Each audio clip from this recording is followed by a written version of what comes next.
morning and welcome to our thought for the day.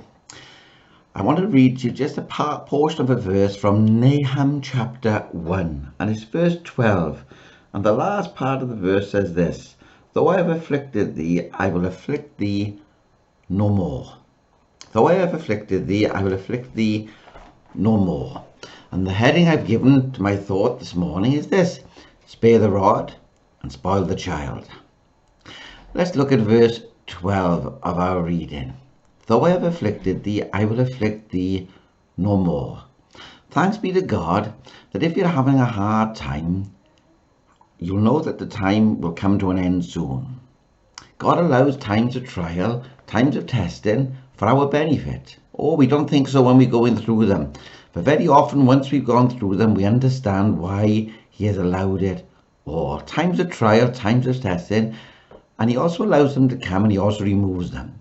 Do you ever ask yourself, when will it all come to an end? It's just too much. Well, if it doesn't come to an end now, it will come to an end when Jesus comes. And He's coming soon. Meanwhile, our Heavenly Father knows best. When a father corrects his child, he may often be heard to say these words, and I'm sure you've heard them mentioned many times: this will hurt me more than it hurts you. The child doesn't believe or understand these words until he finds himself to be a mature man himself, and he looks back and he thanks God for the way in which his father corrected him. And I thank God for the times in my life when my mother corrected me and I realized why she did, and I thank God for it. So because He longs for His child not to be spoilt, He corrects him. So it is with our Heavenly Father. He applies the rod of testing and of trial until we show forth His glory and His honour. You see, there may be a great calm, but He knows how long before the storm will come.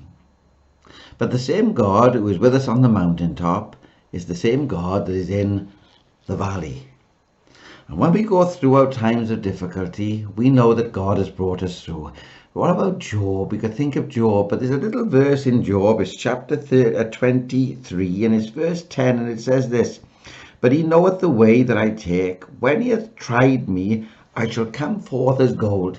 He knows the way, and He's going to try, but the reason that He's going to try us is that we will come forth as gold for Him in His service. And there's nothing more wonderful than that, to give God the glory. You see, it's not hard for the Lord to turn night into day. He that sends the clouds can easily clear the skies. Remember Job, after all that he went through, he proved God. May this be our experience too, and find happiness in the correction of our Heavenly Father. Let's remember, our Father knows best. God bless you today. Whatever you face, let us know that He's done it and is doing it for a reason.